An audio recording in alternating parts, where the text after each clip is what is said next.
Buenas tardes, bienvenidos a todos y todas a este segundo conversatorio del ciclo de preguntas. Hoy el conversatorio se titula Patrimonios y la pregunta es ¿Memorias en disputa?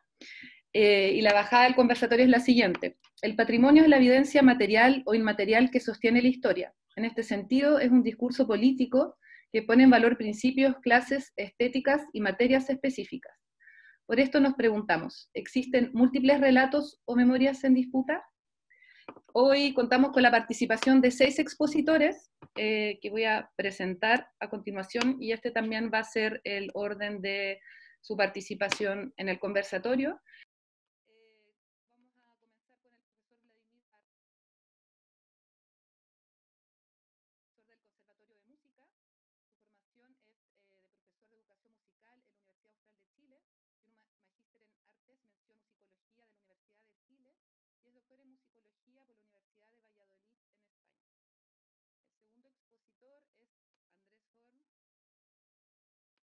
Su formación es de arquitecto de la Universidad Austral de Chile, tiene un Master of Arts in Architecture en la Kunstakademie Düsseldorf en Alemania, es candidato a doctor en Ciencias Humanas por la Universidad Austral de Chile. Nuestro tercer expositor para esta tarde es Gerhard Morgenweg, músico y educador, profesor de la Escuela de Artes Musicales y Sonoras. Él es licenciado en Educación por la Universidad Mayor, magíster en Ciencias de la Educación con mención en Gestión y Administración Educacional de la Universidad Mayor. Es artista visual, fotógrafo y documentalista, licenciado en Artes Visuales por la Universidad Católica de Temuco. La quinta expositora es Virginia Vázquez, arquitecta, profesora del Instituto de Arquitectura. Ella es arquitecta por la Universidad Mayor y doctora en ámbitos de investigación en energía y el medio ambiente en la arquitectura de la Escuela Técnica Superior de Arquitectura de Barcelona, ETSA, España. Y el sexto expositor es Benjamín Vergara, de la Escuela de Artes Musicales y Sonoras. Él es intérprete en trompeta, intérprete musical con mención en trompeta por la Pontificia Universidad Católica de Chile, con una especialización en música moderna con Nathan Plant en Berlín, Alemania.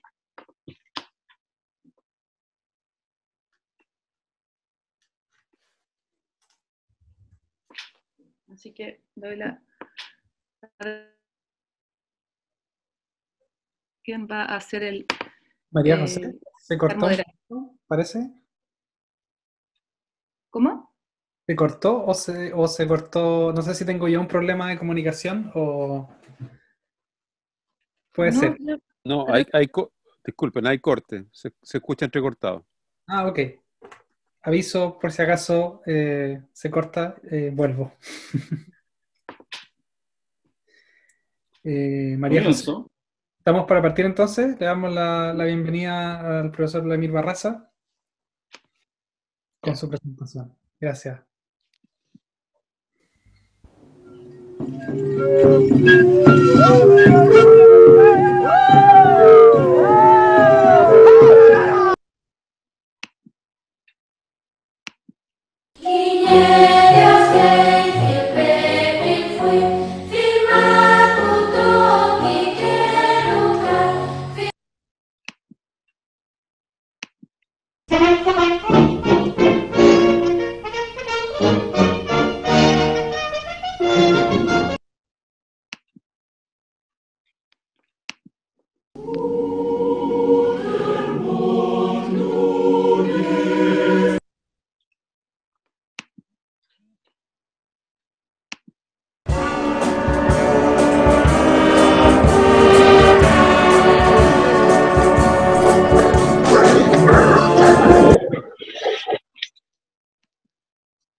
Es mejor y un ratito en bota recorren las manos.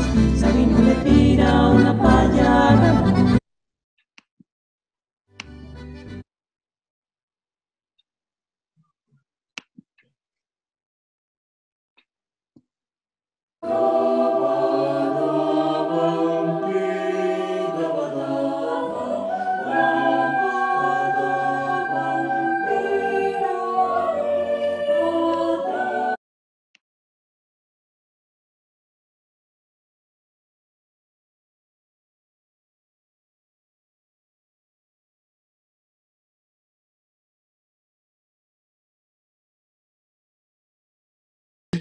Perdón. Este remanso de aguas claras, un día de mayo despertó.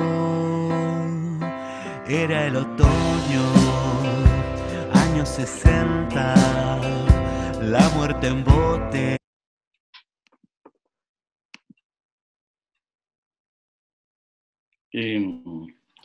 Quería decir unas palabras.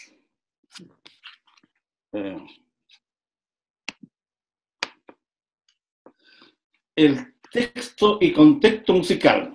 La acción de los musicólogos y etnomusicólogos en relación al patrimonio cultural se especializa en la identificación, protección y preservación del conjunto determinado de bienes musicales tangibles e intangibles.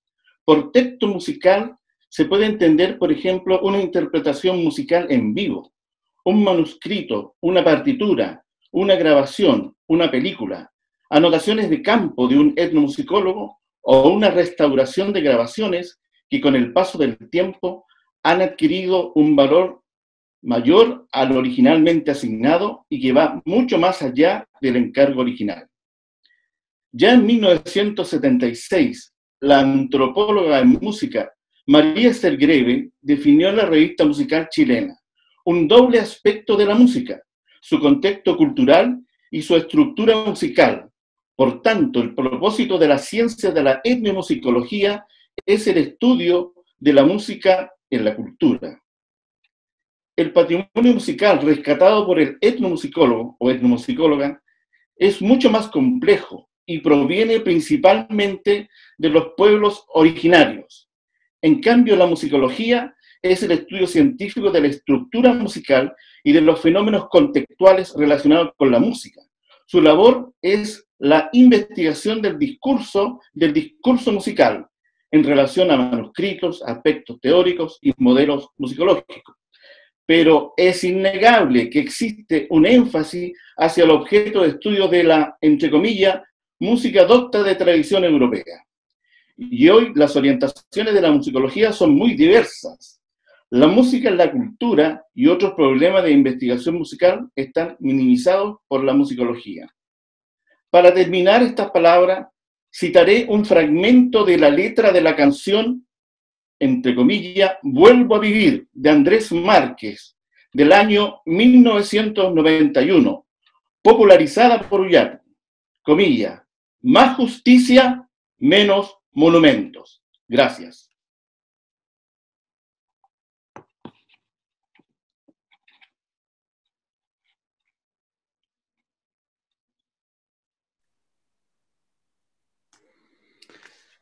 Muchas gracias, Vladimir. Vamos a seguir con el orden de presentaciones y al final vamos a tener un tiempo para conversar y para interactuar, hacer comentarios, preguntas. Así que doy la invitación al profesor Andrés Horn que continúe con su exposición.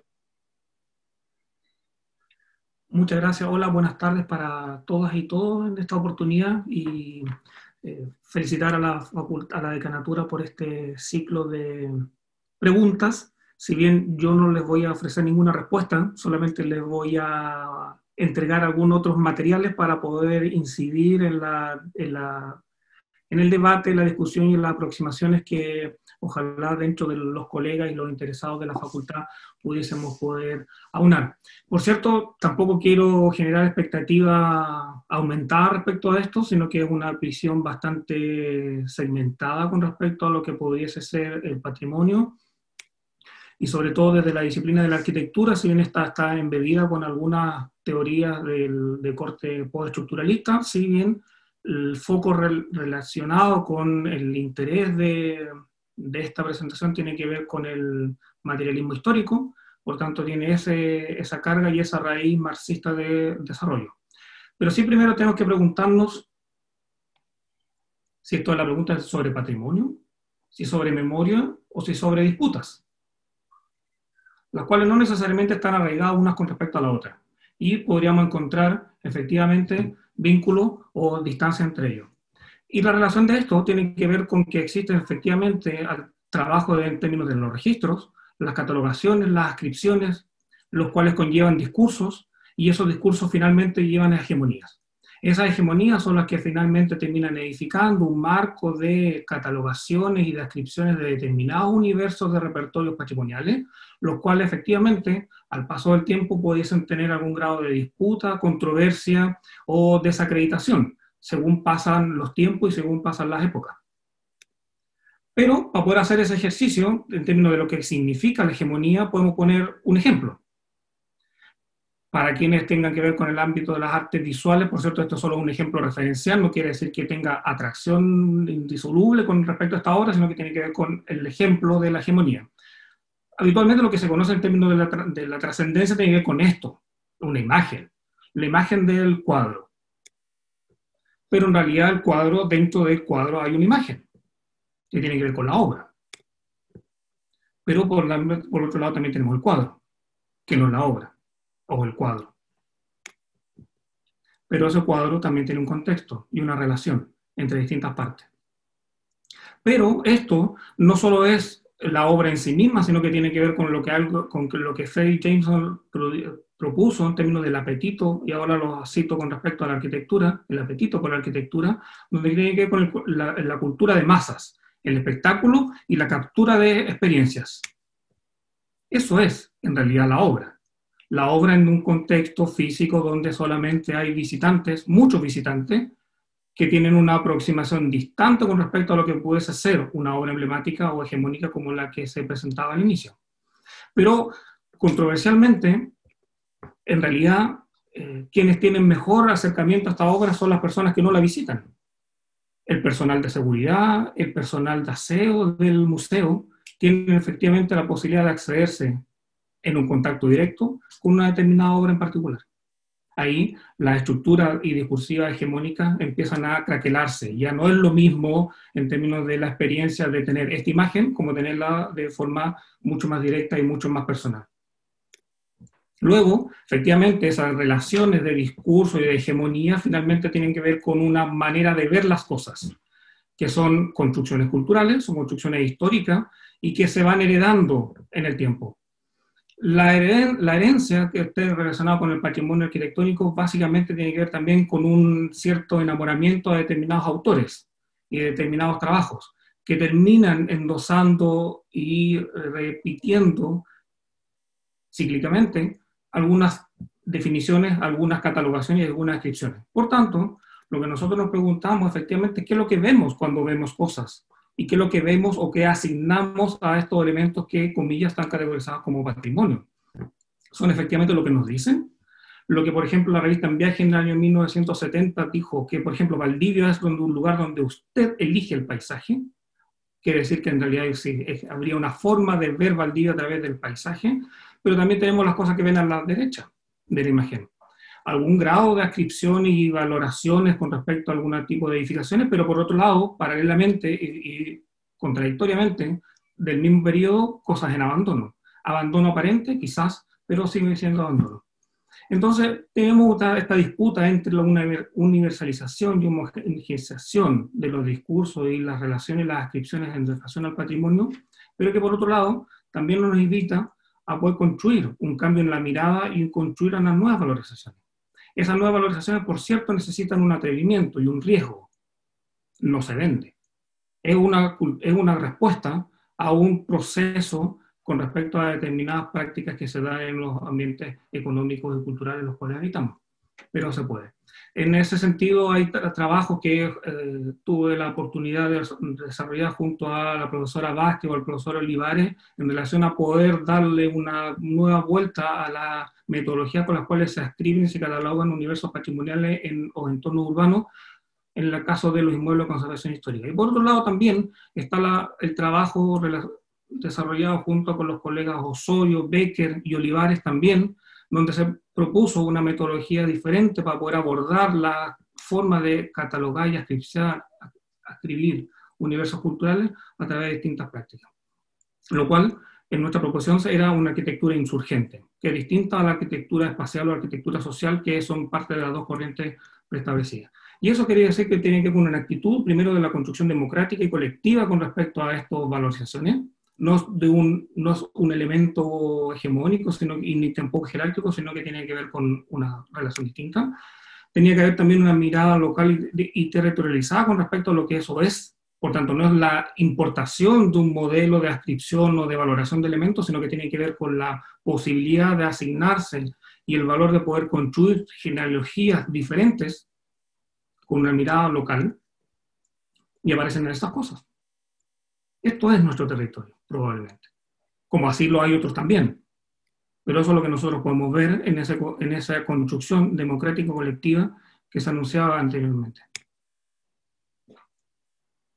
Esto no está en ningún catálogo, pero lo podemos ver cotidianamente o habitualmente. Y la pregunta que nos podemos hacer, ¿cómo lo vamos a valorizar y cómo vamos a construir los instrumentos y un discurso arraigado que nos permita hacer esto? Y después tenemos estas otras acciones que tienen que ver con una aparente destrucción material, pero que nos invitan nuevamente a reformular lo que significan las valoraciones históricas y cómo éstas se trasladan en el tiempo. O los elementos mucho más subversivos, como por ejemplo la imagen de la derecha, que es finalmente romper una casa en dos para reconfigurarla. Y finalmente, solo os quiero dejar con estas dos citas que obviamente tienen que ver con el contexto del materialismo histórico, que el cual precedía esta introducción, que finalmente en toda época debe intentarse arrancar la tradición al respectivo conformismo que está a punto de subyugarla. Es la invitación para construir nuevas definiciones y nuevas formas de ver el patrimonio y que finalmente eso sea una construcción colectiva y democrática en la sociedad.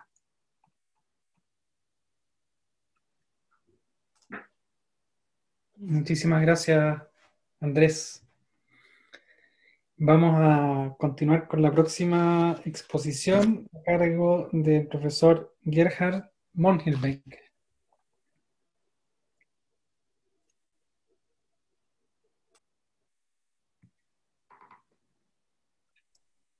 Ok. Buenas tardes. Parto con mi exposición. El patrimonio cultural es un conjunto determinado de bienes tangibles, intangibles y naturales a los que se atribuyen valores y significados propios de una sociedad que se transmiten de generación en generación.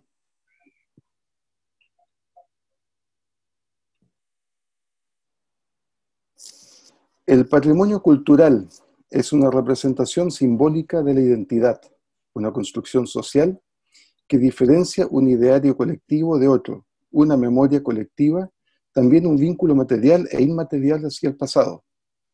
Es el fundamento que sustenta el alma de un pueblo. Entender el patrimonio como conocimiento para las generaciones venideras implica una política cultural relativa a la memoria. Implica discutir sobre qué recordar y qué olvidar. Además, ¿para qué recordar y para qué olvidar? El patrimonio cultural se constituye por bienes en disputa, quienes se apoderan del pasado para construir su propia historia, quienes conservan la historia buscando permanecer o volver al pasado, quienes buscan comprender desde la crítica, juzgar y condenar. El patrimonio relata una historia. ¿Cuál historia está relatando? Quien determina lo que es y lo que no es patrimonio está determinando qué vamos a recordar y qué no. La imposición de patrimonio implica la construcción artificial de memoria en Chile, la historia oficial impuesta a sangre y fuego. Una memoria de victorias interpretadas para ser significativas, de heroísmos, de enemigos comunes, de subyugación gloriosa, que enaltece los valores nacionalistas, que esconde la vergüenza del menoscabo, de la usurpación, del trabajador oprimido y de la desigualdad. Diversos grupos de interés buscan establecer su memoria como la única verdadera. Derribar símbolos, resignificar símbolos, levantar nuevos símbolos, blanquear la memoria y construir una nueva, homogénea en función de sus intereses. Un patrimonio que busca representar una identidad nacional homogénea y sin conflictos aparentes, que pretende diluir las diferencias étnicas, territoriales, culturales, es un patrimonio pobre, impuesto a la fuerza, permeable a la corrosión de la memoria colectiva, rica y diversa. La memoria se construye y se reconstruye.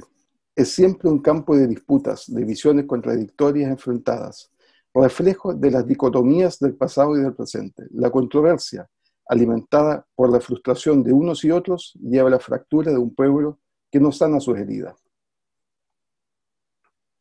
La destrucción y el saqueo sistemático del patrimonio de los pueblos originarios, que se extiende a lo largo de la historia del país, y las experiencias traumáticas de recortes a la libertad por medio de la fuerza, dejan huellas, heridas que difícilmente cicatrizarán. Reconocer estas heridas y hacerlas patrimonio, hacerlas visibles, es admitir opuestos, es valorar diversidad, una memoria hecha patrimonio. En palabras de Quelentaro, somos todos lonconao. El negro matapacos, símbolo quiltro de la rebelión contra el sistema, de odio a carabineros como institución representante de un estado de pocos, de una oligarquía, de un sistema y una constitución impuesta. Un hito que marca la fractura de la nación.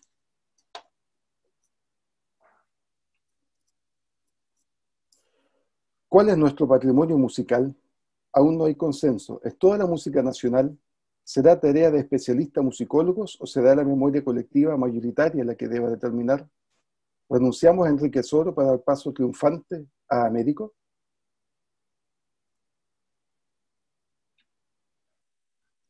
Lo docto, lo folclórico y lo popular convive en la música chilena, se vincula y se retroalimenta, se enriquece, se transculturiza. Los incipientes nacionalismos de hace un siglo que llevan al conservatorio la música campesina y de chinganas son expulsados por una furibunda sociedad baja ofendida en su adoración a los compositores clásicos. El patrimonio de la música nacional es tangible y es intangible. Partituras y registros en diversos soportes constituyen lo tangible, pero existe un amplio universo vivo, intangible, de cantos, danzas, ceremonias, músicas, que espera ser levantado e incorporado en este cimiento patrimonial de componentes tan distintos. La diversidad de nuestro pueblo, producto de culturas originarias, de inmigrantes y mestizaje, distribuido con características propias a lo largo del territorio nacional, dificulta hablar de un patrimonio. Ante esta dificultad, más que determinar qué es, podríamos empezar por qué lo compone. ¿Habrá una frontera que delimite lo que debe ser olvidado para que el pasado no entierre al presente? ¿Puede hacer el patrimonio con una construcción social que albergue diferentes visiones y percepciones de una misma sociedad?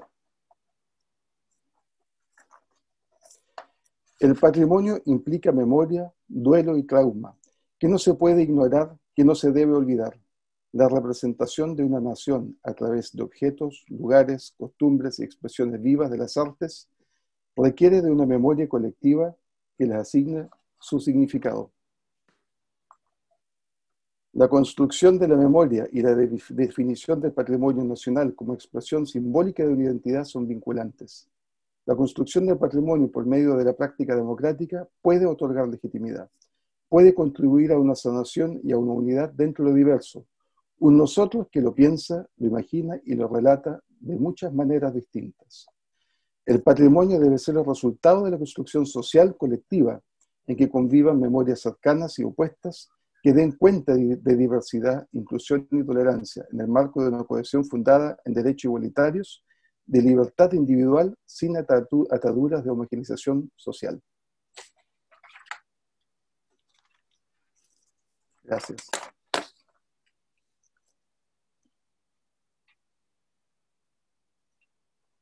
Muchas gracias, Gerhard. Vamos a dar paso al próximo expositor, que es el profesor Benjamín Vergara.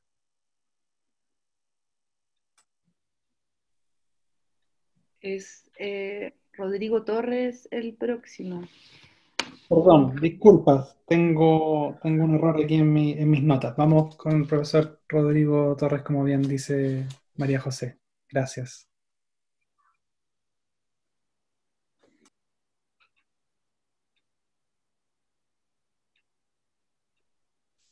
Estás sin audio, Rodrigo. Muchas gracias. Bueno, decía que esto no lo he hecho, habitualmente no lo he hecho con tanta rapidez, pero vamos a intentar hacerlo. Lo que yo quiero presentar ahora es desde mi propia perspectiva como artista, como fotógrafo, como artista visual, cuál ha sido mi visión o mi ejercicio con la memoria durante estos años, ¿ya? Yo con el tiempo he desarrollado una tesis personal que habla justamente de un complemento a la frase de Roland Barthes, ¿ya? Roland Barthes dijo que la fotografía tiene algo de resurrección. Yo quiero plantear que la fotografía, la memoria, tiene algo de vida, algo de muerte y algo de resurrección. Todas estas imágenes que estamos viendo son imágenes que tienen ya 30, 35 años y corresponden a espacios de Valdivia, de los barrios bajos de Valdivia, cuando existían las calles de adoquines, y en perspectiva yo veo estas imágenes y me siento profundamente anciano y veo y siento la ancianidad de mis imágenes, ¿ya? Este ejercicio rápido me ha hecho de una u otra manera ver el tiempo y me ha hecho también hacer el ejercicio de ver de qué manera, ¿no es cierto?, puedo reforzar este concepto de que la memoria tiene algo de vida, algo de muerte y algo de resurrección. ¿Ya? En este caso estoy hablando de la memoria visual, que también nos lleva a otro tipo de memoria. Yo desde que nací fotografiando, mi preocupación siempre fue no solo por la parte artística, sino que también fue por el hecho de registrar espacios, lugares, ambientes, atmósferas, que me permitieran desarrollar una poética de la imagen y que pudiera también dejar un registro, una impronta de esas sensaciones y de esos espacios. La memoria es súper importante para todos nosotros. Este señor dice en Hueyelwe, tocando la puerta de esta casa, dice: yo viví aquí cuando era niño. ¿Te fijas? Esa foto la tomé hace muchos años, más de 30 años. Y hay un gesto de empatía que tiene que ver, ¿no es cierto?, con la memoria emotiva, con la memoria personal. A través de la imagen he podido, por ejemplo, dar a conocer la oscura y poco conocida vida del proyector, del señor que proyectaba las películas en el cine Cervantes, don Heriberto Vargas, que no sé si estará vivo en este instante, un retrato del gran pintor Pablo Flandes, ya en su casa, Pablo Flandes, que en paz descanse. Es decir, en cada una de estas imágenes que he ido tomando en el tiempo, que son miles de fotografías, mi sello ha sido la impronta de no solo conservar una imagen, sino que conservar también un espíritu. Este es el antiguo Hotel Pels de Valdivia, que nadie sabe que está ubicado donde hoy en día hay un sitio donde es un estacionamiento, ¿ya? Un hotel que tuvo que derrumbarse porque estaba prácticamente en deterioro, ¿ya? Esa vez fui a fotografiar hace como 30 años junto a mi querido amigo Pablo Flandes. El mercado municipal como era antiguamente, 25, 30 años atrás, ¿ya? Es decir, en perspectiva, estas imágenes permiten darnos cuenta no solo del paso del tiempo, sino que también permiten darnos cuenta de la fragilidad que tiene la memoria, porque la memoria no sacamos nada con tenerla guardada en nuestros discos digitales, en nuestros discos duros, en nuestros álbumes fotográficos. Si no difundimos esta memoria, si no aprendemos a conservar esta memoria, esa memoria muere. La memoria muere, la memoria emotiva muere cuando muere el último sujeto que está relacionado emocionalmente con la imagen. Después para nosotros ya es otro tipo de memoria, es una memoria que tiene relación con lo colectivo, con lo histórico, pero no hay una memoria emotiva de por medio, ¿ya? Es lo que hablamos de la construcción del patrimonio. Siempre hablamos de un patrimonio físico, pero la memoria debiera ser un patrimonio como tal, ¿ya? Un patrimonio inmaterial, pero un patrimonio potente, ¿ya? Todos estos espacios que vemos aquí son de Valdivia. Sería terrible olvidarnos del golpe militar, del bombardeo del 11 de septiembre de La Moneda, es decir, la historia se construye a partir de no solo la imagen visual, sino que de una imagen social, de una impronta que hacemos todos socialmente. Yo espero que el día de mañana podamos seguir viendo a estas mujeres mapuche en el mercado de Temuco circulando, haciendo su vida, ¿ya? Que no las vayan y las apaleen, ¿no es cierto? O que hagan desaparecer el registro de lo que es ser mapuche, de lo que significa ser un indígena en Chile, ¿te fijas? Y finalmente, porque esto es muy rápido, quiero decir que esta es mi hija, Camila. Cuando tenía 5 años, ella falleció cuando tenía 14 años. Desde ese momento, cuando ella falleció en un accidente, a mí me cambió todo el concepto de la memoria. Se me mezcló absolutamente todo. Pensé que iba a pelearme con la fotografía en algún momento, y finalmente todo eso lo enfoqué en un proyecto que también fue un cuestionamiento de la memoria, ¿ya? La memoria visual, pero quería ir más allá, quería tener un romance con la muerte, y empecé a fotografiar a esta gente que simulaba estar muertos, cubiertos por sus recuerdos. Por lo tanto, continuaba con esta línea de trabajo de no solo ser un romántico de la memoria, sino que también de pelear porque esta memoria no se pierda. Porque la memoria es frágil, la memoria se pierde, el edificio se destruye, la arquitectura alemana se va, el pueblo mapuche se extingue, los Selknam los extinguieron, etcétera, ¿te fijas? Y no hay recuerdo de eso, un recuerdo vivo, ¿ya? Por lo tanto, desde la perspectiva de un artista visual que intenta, o que ha intentado siempre trabajar con la memoria, puedo decir que finalmente llegué a la conclusión de que la fotografía y la memoria en general, patrimonial, es muy frágil, y está esa necesidad de que existan estos mecanismos de conservación, no solo de tenerlas guardaditas ahí para que no se pudran, sino también, o tenerlas en unos frascos conceptuales como estos frascos que contienen imágenes, sino que también podamos hacer difusión, que las nuevas generaciones conozcan esto y que se puedan discutir. Es por eso la importancia de estas instancias. Esta es una de mis obras más recientes de la próxima exposición, que se llama Mantos Profanos, y que habla de mi memoria personal, habla de la memoria de las muertes en mi familia, de las muertes en el mundo, y que habla también de la imagen fotográfica, del patrimonio familiar, habla del patrimonio histórico que comienza a descascararse y a perderse. Y finalmente la frase de Roland Barthes, que escribió alguna vez, que la fotografía tiene algo de resurrección, a la cual yo le agregué que la fotografía y la memoria tiene algo de vida, algo de muerte y algo de resurrección. Quizás una presentación bien emotiva y bien desde la pasión de las artes visuales, pero pensé que sería interesante presentar mi visión de la forma como he desarrollado a modo rápido, ¿no es cierto?, mi siempre tarea de ir detrás de esta memoria. Eso básicamente. No es mucho el tiempo, así que mucho no se puede hacer. Gracias. Muchas gracias, Rodrigo. Vamos a continuar con el orden original, así que le voy a dar la palabra a la profesora Virginia Vázquez.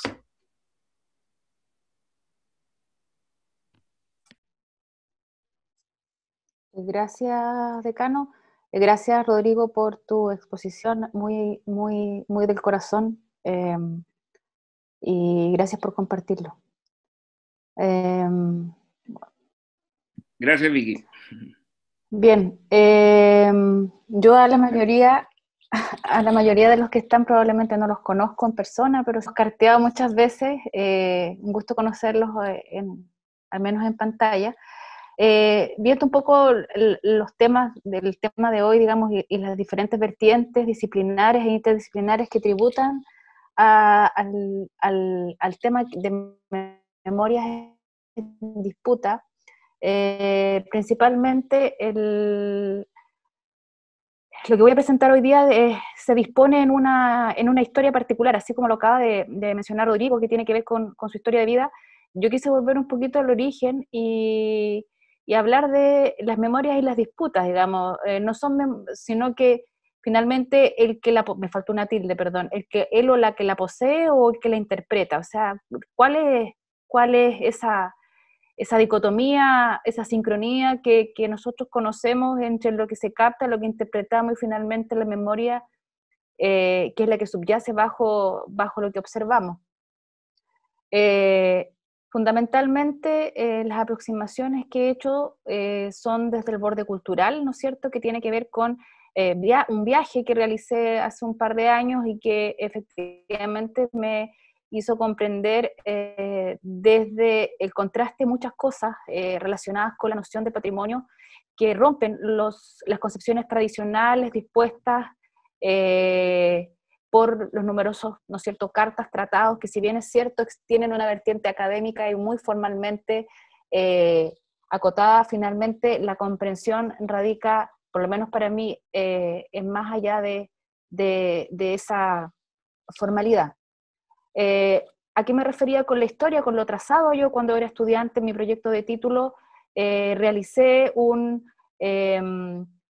museo histórico memorial del terremoto del año 60, donde estaba antiguamente la zapatería, ay, se me olvidó el nombre.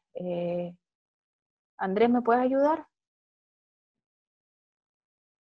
La zapatería que está en La Teja, en el callejón. No sé si alguien me puede ayudar con el nombre. Rulo. Perdón, gracias. Era la fábrica. Gracias. Fue hace como 30 años, así que se me olvidó el origen. Sí, la fábrica de zapatos. Entonces ahí hice Gracias, Jorge. Ahí fundamentalmente realicé un proyecto de título monstruoso, ¿ya?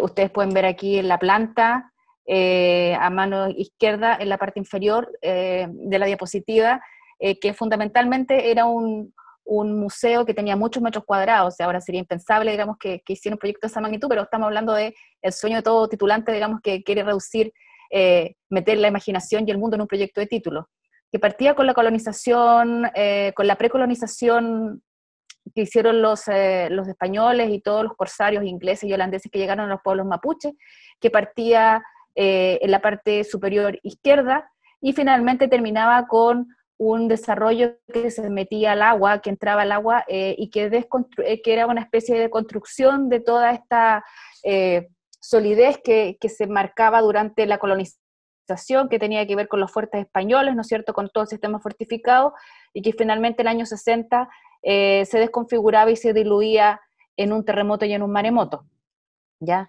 Ese fue el nacimiento de la inquietud o de las preguntas que me realicé, insisto, hace muchos años atrás, en relación a estos temas, ¿ya? Entonces, ¿qué es lo trazado hasta ahora? Personalmente, la crítica a los procesos de selección de los modelos patrimoniales, tanto de cultura material como inmaterial, los atributos de los procesos de anclaje cultural, que son efectivamente, considero, el fortalecimiento de esos atributos, y la consideración que pocas veces se hace de los espesores, perdón, no era conceptuales, era contextuales, lo cambié 2 veces y no lo grabé, de los espesores contextuales, que fundamentalmente son los que le dan la base a estas valoraciones. Entonces, aquí quise citar a uno de los, a mi juicio, arquitectos contemporáneos que trabajan el tema del patrimonio, pero desde la otra vereda, ¿ya? Que es Paul Oliver, y que fundamentalmente habla de una tensión, de una fragilidad y de una resistencia, ¿ya? En algún momento con el colega Andrés Horn y con el colega Juan Carlos Olivares hablábamos de las arquitecturas de la resistencia, hablábamos de la tensión existente, ¿no es cierto?, entre lo local y ni siquiera ya lo global, sino que lo local y lo regional, ¿ya?, o lo nacional, y la fragilidad que tiene que ver, como bien lo mencionó Rodrigo, con la fragilidad de la memoria en términos de que efectivamente es muy vulnerable, y no solamente vulnerable desde el punto de vista físico, sino que también desde el punto de vista intangible. Entonces la crítica un poco es que tenemos, ¿no es cierto?, distintas cartas que ustedes pueden ver ahí enumeradas, que nosotros, el equipo, que esta es una línea de trabajo que llevamos en el instituto hace bastantes años. Tenemos desde el año 60 en adelante distintas cartas que hablan formalmente de la herencia, de la memoria colectiva, de la identidad, del factor natural, ¿no es cierto? Y muchas dimensiones que el patrimonio puede tener, incluso el patrimonio natural, pero que fundamentalmente están sujetas a la interpretación de una visión disciplinar, ¿ya? Porque en Chile, lamentablemente, los estudios que se hacen o que se licitan, que licita el ministerio porque en general es el que el que se maneja, digamos, en este tema son en general para modificar, por ejemplo, planos reguladores, o para modificar seccionales, o para declarar zonas de interés patrimonial o zonas de conservación histórica. Fundamentalmente son monodisciplinares y tienden, ¿no es cierto?, a la estilización, a la estandarización y a la, ¿cómo diría? Cuando algo es algo monolítico, ya cuesta mucho, es un monolítico poder abrirlo, ya quedan generalmente como una hipótesis que no entra en los expedientes que tienen que aprobar los consejos regionales. Aquí quise poner una imagen, esta Persépoli, ¿no es cierto? Un maravilloso lugar en Irán, que evidentemente a nadie le cabría la duda de que esto es un patrimonio mundial, ¿no? Aparte de hacer muchísimo calor, de fondo están todas las tumbas, ¿no es cierto?, en el cerro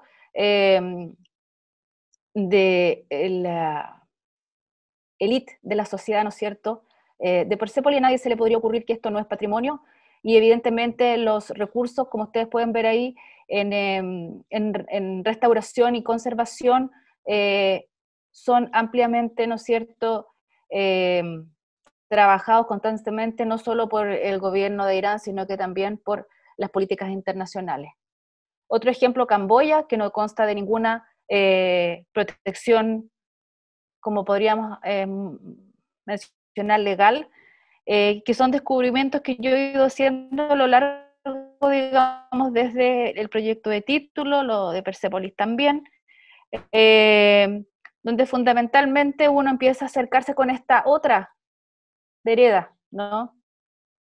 Partí yo de una vereda incluso reconozco que el proyecto de título tuvo un gran error, que fue no considerar la existencia de los pueblos originarios, sino que pensar como la mayoría con la colonización española, lo cual evidentemente con estos años se considera algo que efectivamente no es posible ni siquiera de manifestar.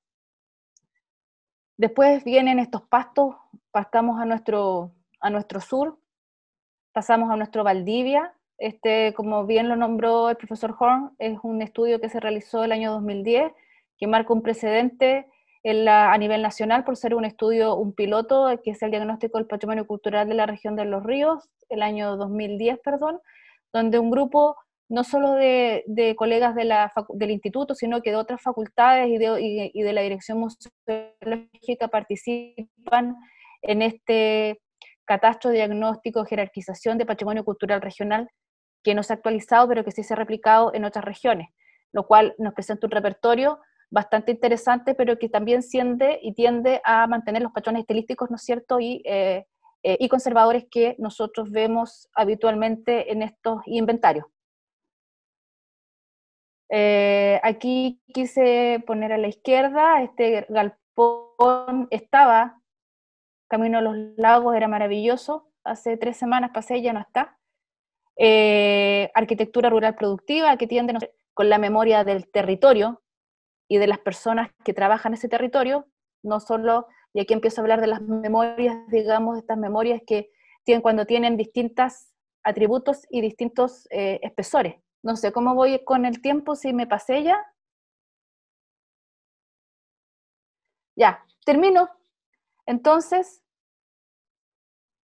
por último, quisiera comentar esto que hablaba del patrimonio natural.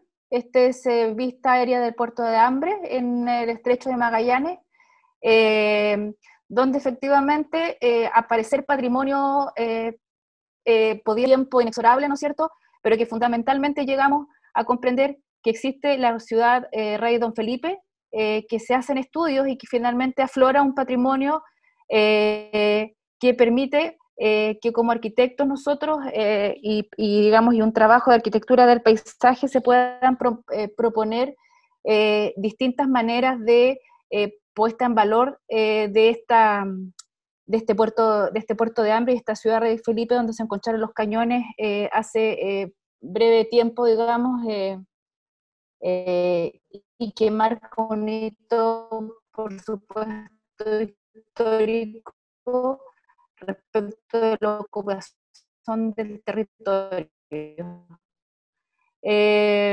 Disculpen por haberme extendido en el tiempo, la última parte quizás la idea era poder contarles las diversas vueltas de la cuerda del patrimonio que para mí circunscriben el desarrollo que he tenido y que hemos tenido, porque esto no ha sido un camino que he armado sola, sino que han sido numerosos colegas y amigos con los que he participado en esto, y amigas, que finalmente hacen posible esta mirada y esta postura respecto de la no estandarización, del quiebre de los modelos y efectivamente de la valorización del patrimonio, pero desde un punto de vista local y contextual. Muchas gracias. ¿Cómo lo hago? Muchas gracias, Vicky. Vamos ahora con la exposición final a cargo del profesor Benjamín Vergara.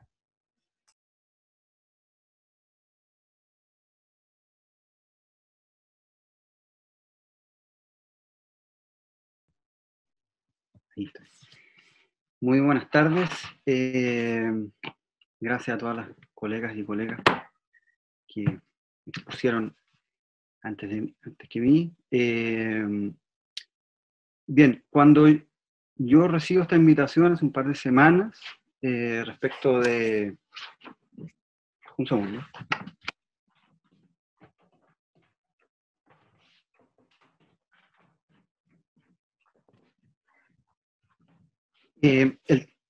Rápidamente me surgió la pregunta de si el patrimonio era un término, un concepto que rondaba mi trabajo en particular, ¿ya?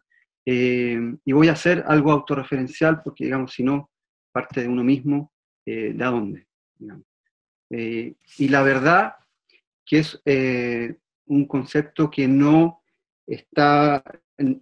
delimita tanto el trabajo que yo hago como intérprete en trompeta, como improvisador y todo lo que se desarrolla en música experimental. Pero si bien este concepto, digamos, o término no atraviesa fundamentalmente el trabajo que yo hago, hubo sí un proyecto en el que estuve involucrado entre el año 2017 y 2019 que tuvo que ver directamente con la construcción que ustedes pueden ver en esta imagen, que es es conocida como, coloquialmente, como la Mole, que es una empresa, o sea, digo, una industria que se construyó en los años 50 con fines de explotación carbonífera, y que, digamos, por cuestión del destino, fue un fracaso, porque su echada a andar fue, digamos, tuvo ahí unos altos y bajos en esos tiempos, y finalmente toda la gente que inicialmente iba a trabajar en esa carbonífera se desplazó más hacia el sur. Bien, y yo llego a este lugar por una invitación de Francisco Río, que es una audiovisualista y músico valdiviano, de intervenir sonoramente este lugar, que está, digamos, en ruinas y que se lo está comiendo la naturaleza, tal cual ustedes lo pueden ver. Está a orillas del río San Pedro, a unos 30 kilómetros, quizás un poquito menos, río arriba de Valdivia, en el sector de Pupunahue. Y ¿dónde está?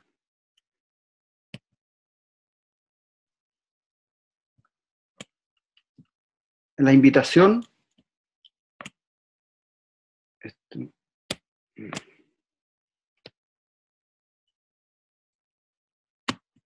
segundo, esto se quedó.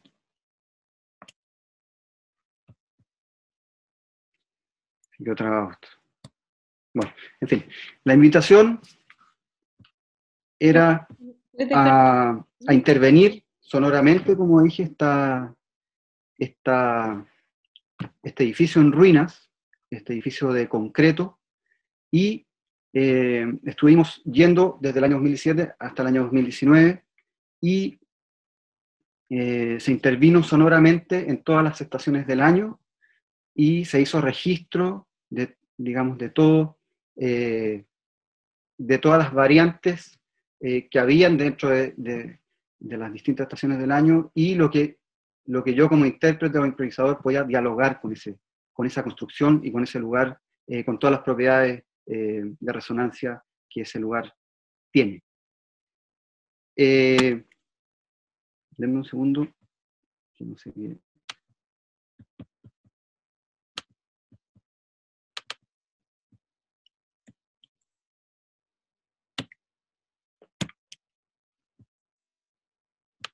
Tenía más.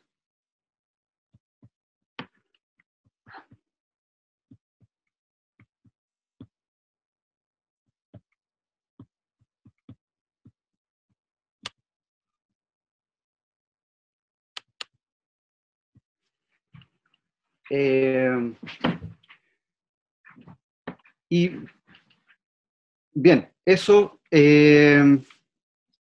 no sé qué pasó con el resto de las fotografías, pero en fin. No lo he dicho antes, pero este edificio, esta construcción que está en ruinas, digamos, se declaró monumento nacional hace un poco tiempo atrás, hace un par de años. De hecho, durante el transcurso del proyecto se declaró monumento nacional, y eso también digamos, nos cayó bastante en sorpresa. Pero bien, bajo un criterio personal respecto de esta mirada de lo patrimonial, que es un concepto que, digamos, que tiene mucha fuerza y mucha resonancia en la arquitectura. Digamos, yo, desde el punto de vista del improvisador, de quien interviene sonoramente un lugar, el interés está puesto no tanto en toda la memoria que alberga un lugar, sino en el grado de resignificación que se le puede dar a este edificio, en este caso, ¿ya? Eso constata, o es el fundamento más potente o más fuerte que para mí, como, digamos, en este rol de intervenir sonoramente en una construcción como esta, tiene por interés, ¿ya? Entonces, básicamente, eso que quería, esa idea es el grueso que, digamos, que este proyecto tenía, y que me ha tocado también ir a hacer hacia otros lugares que también tienen esta identidad, de alguna forma, patrimonial, pero que, en definitivas cuentas, para mí, como artista que interviene, me interesa ese grado de resignificación, digamos, de hacer vibrar la ruina, de que no sea una memoria que no vibra, que no resuena, que no entrega, digamos, porque finalmente son las personas las que le dan vida a los lugares, ¿ya? Y bueno, en definitiva, este proyecto culminó, se hizo un concierto de lanzamiento el año 2019, y que integró, digamos, música en vivo y proyecciones de archivo y a tiempo real, ¿ya? Bueno, una lástima que no me acompañaran las otras imágenes, quizás las puedo, si me dan un segundo, puedo mostrárselas, y está todo bien también.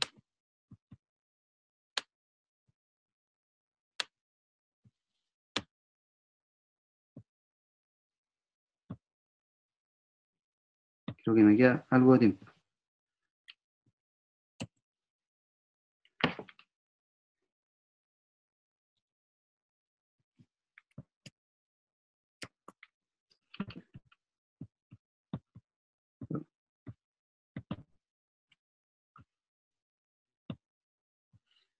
Bien, solo terminando con algunas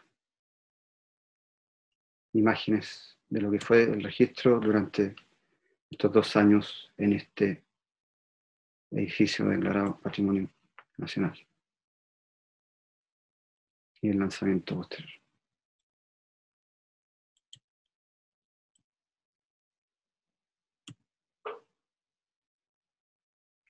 Bien, muchas gracias. Gracias, Benjamín. Bueno, hemos visto distintas miradas, ¿cierto? Hemos pasado desde un panorama musical frenético de distintas décadas y de alguna manera sin taxonomía, libre de taxonomía, que fue interesante. También se discutió sobre las tres preguntas de esta sesión: la memoria, el patrimonio y la disputa, ¿cierto? Curiosamente tenemos un ministerio de las artes, las culturas y el patrimonio en singular, en lugar de una palabra plural que podría dar espacio para distintas visiones en torno a la idea de lo que es un patrimonio. Se habló, ¿cierto?, también del patrimonio cultural, de una memoria colectiva que tiene una parte material e inmaterial y que tiene una dimensión política a la hora de recordar u olvidar también. Me acordé de una conversación con un colega alguna vez sobre el famoso himno nacional chileno, que es bastante arrogante, digamos, instalar o pretender que hay un himno, y me acuerdo que llegamos a la conclusión en esa conversación de que si existía un himno nacional de Chile era el Gracias a la Vida de Violeta Parra, que probablemente muchas más personas lo pueden reconocer como un himno más que algo impuesto, ¿cierto?, o aprendido. También revisamos una visión muy particular de la fotografía, una fotografía viva, orgánica, con capacidad de tener vida, muerte, resurrección, y interesante ver cómo la memoria inmaterial se asienta de todos modos en un soporte, en una memoria material, ¿cierto? Interesante la pregunta de quién tiene la razón a la hora de decidir qué es, qué no es, y qué entendemos por patrimonio, y cómo se dan esos procesos de selección. Especialmente interesante considerar el riesgo de la estandarización también. Y finalmente, interesante ver una propuesta de cómo entender un patrimonio desde ámbitos no convencionales y cómo un proyecto en particular puede ser una oportunidad para salir de un ámbito disciplinar.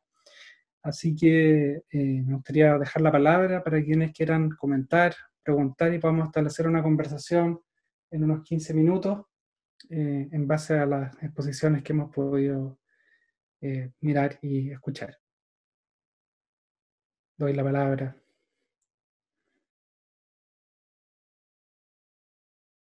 Y dicho sea de paso, agradezco muchísimo las presentaciones que han estado muy interesantes.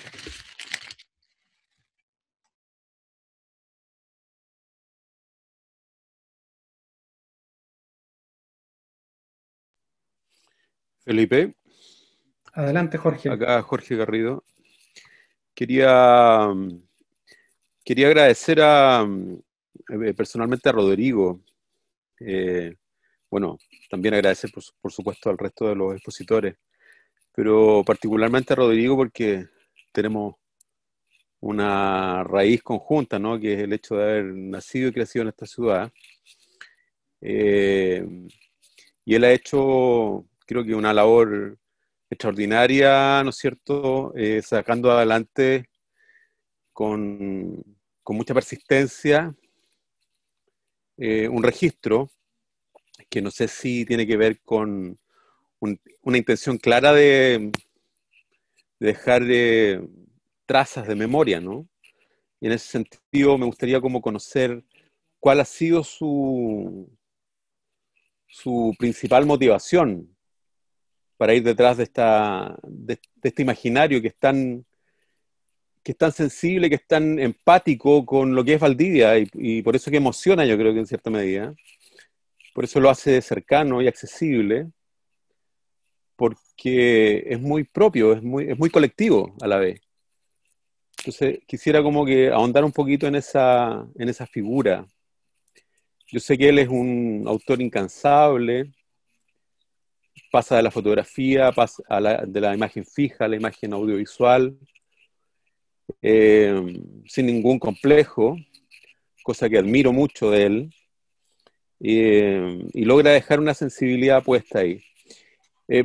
iniciar con eso. Yo tengo mis propias ideas y opiniones respecto de lo que es patrimonio. Creo que son etiquetas más bien, cosas impuestas, un poco lo que dice el Benja. Son las personas las que le dan vida a los espacios.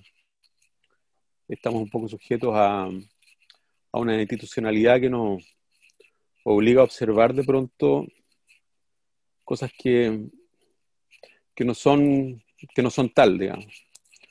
Como que nos hacen pelear por algo, por unas ideas. Como el patrimonio es como la realidad, o sea, ¿quién tiene la verdadera interpretación de la realidad?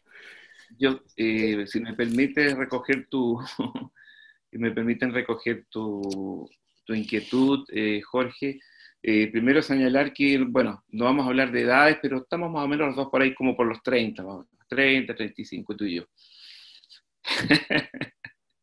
Se nos cayeron unas buenas sotas. Bueno, señalar que casi todos acá somos hijos de la dictadura, somos hijos de un periodo histórico en Chile que no solo pretendió borrar la democracia de raíz, sino que también borrar la historia. De hecho, tengo un documental audiovisual también, casi todos hablan de eso, de qué manera se ha intentado borrar la memoria en este país, y coincidentemente yo comencé a fotografiar en ese periodo, cuando tenía, con mi primera cámara a los 13 años, comencé a fotografiar, y mis preocupaciones quizás al principio eran bastante estéticas, ¿ya?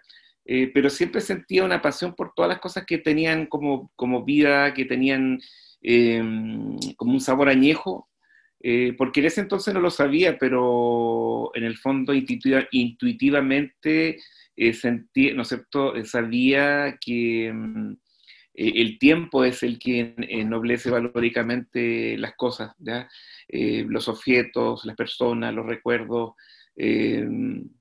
la poesía, nuestras relaciones, ¿ya? Siempre es el tiempo, ¿ya? El tiempo es amigo o enemigo. Pero en términos del patrimonio, ¿no es cierto?, nosotros somos hijos de la dictadura, y me tocó ver de muy cerca el cómo este ejercicio, no es un ejercicio violento, dictatorial, intentó borrar del país hasta la memoria de los libros, y hay muchas anécdotas que tenemos mi hermano y yo respecto de esto. Hay una anécdota en la cual nosotros estamos, porque con mi hermano hicimos primero el primero, porque vivimos un año, casi 2 años en Colombia, y después al volver él hizo el primero básico y el segundo básico, entonces prácticamente después volvió a entrar e hicimos juntos la enseñanza básica y la media. Y una anécdota que lo dice todo, que es que en un momento, no sé si el primero o segundo básico, entran los militares a las salas de clases de la escuela 1, ¿ya? Armados con sus fusiles, entran a las salas de clase y entran a nuestra sala de clase, ¿ya? Y empiezan a recolectar los libros de ciencias sociales, ¿ya?, que teníamos todos para trabajar. Y el ejercicio consistió en arrancar la última hoja de ese libro, donde aparecía aquel presidente en aquel entonces, Salvador Allende, ¿ya? Entonces, se cree que los niños son muchas veces demasiado inocentes, que son quizás preocupados de los juegos, etcétera, etcétera. Hoy día los chicos a los 13 años yo creo que son más inteligentes y son más vivos que nosotros, pero curiosamente, fíjate cómo nos sentimos violentados con ese simple gesto, ahí en directo, en la misma sala. Entonces, de tal manera que el ver este ejercicio, y que por distintas razones familiares también, que mi familia siempre está ligada al mundo del arte, el tener tíos, el tener parientes que venían de la política, mi abuelo era socialista, mi tío Jorge Torres también era socialista, entonces el tema social y político siempre estuvo metido mucho en la familia, ¿ya? Entonces, desde ese entonces con la cámara empecé a observar primero durante muchos años los elementos que eran inanimados. Te hablo de las calles, de las arquitecturas de todo tipo, porque me interesaba mucho el espacio donde vivía. Siempre me interesó mucho el espacio, no porque fuera Valdivia, lo hubiera hecho con Valparaíso, con Talcahuano, con cualquier otra ciudad. Pero me tocó nacer acá, y esta enseñanza también que recibí de parte de mi familia, ¿no es cierto?, de que los dos eran profesores, de valorizar las cosas aunque ya estuvieran pasadas de moda, darle siempre un uso a aquello que todavía pudiera usarse, el aprender a valorar los libros, los textos, el aprender a valorar esta relación que tenemos como sujetos, como seres humanos, con nuestro entorno social, y eso implica el entorno físico, el entorno material, pasando desde la arquitectura, ¿no es cierto?, hasta todo lo que tiene que ver con lo urbano, y obviamente lo que tiene que ver por el respeto con el resto de los seres humanos. Entonces, desde esa motivación parte esto y que lo incorporo de manera muy intuitiva, y después en el tiempo, cuando empiezo a desarrollar, digamos, la fotografía de manera más profesional o de una manera más artística que cuando estaba estudiando, ahí comienzo yo a formalizar todo.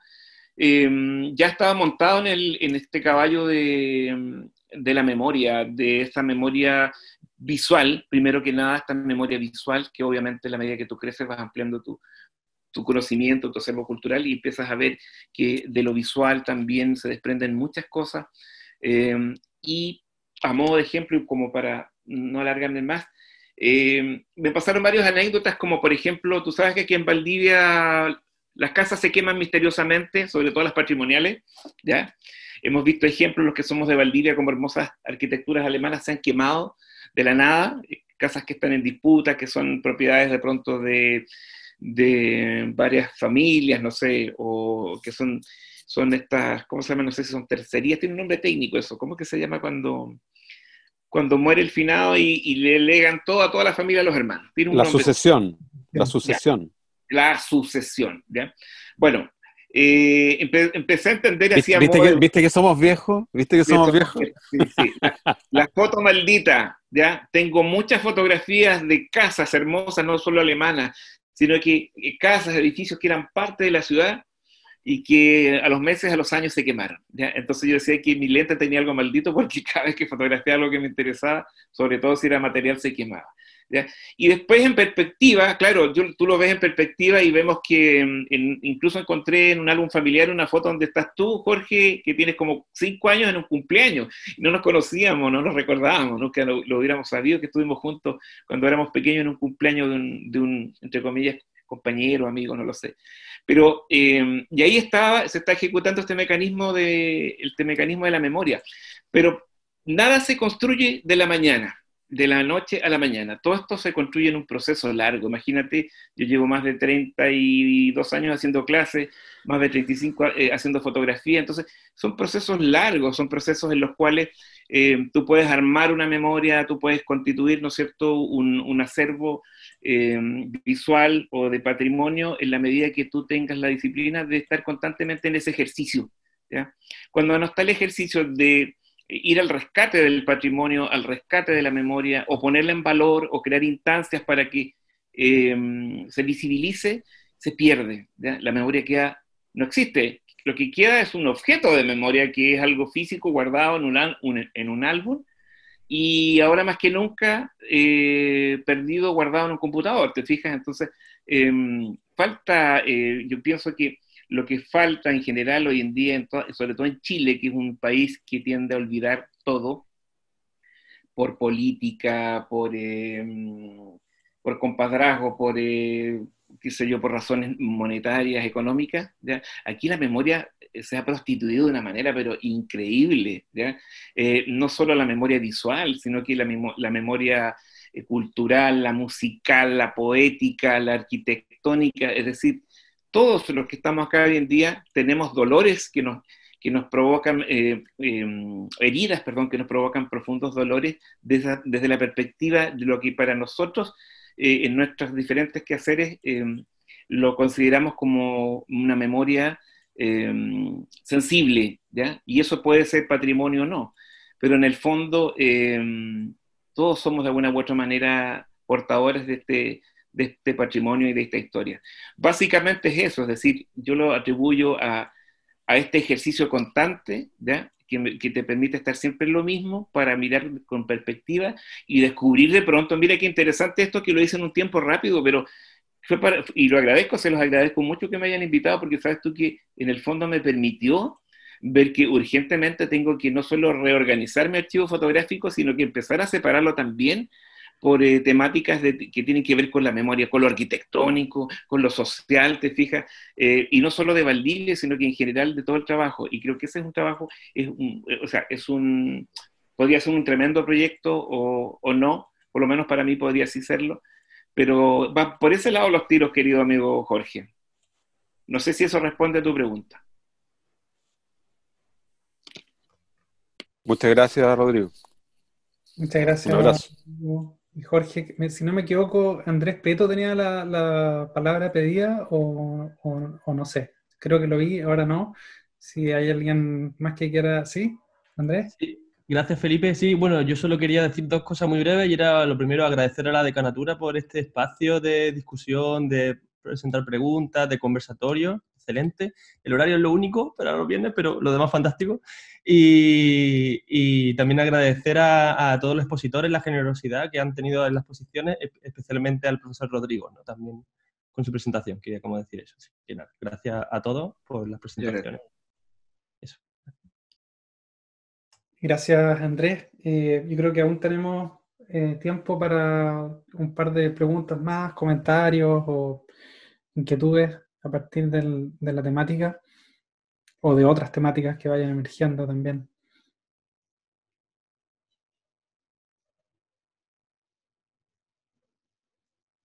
¿Alguien más? Hoy día no hay fútbol, ¿o sí? Nadie está apurado por ir a sintonizar, ¿no? Ok. Pero hay marcha. O quizás una... Adelante, Rodrigo. No, te digo, pero hay una marcha.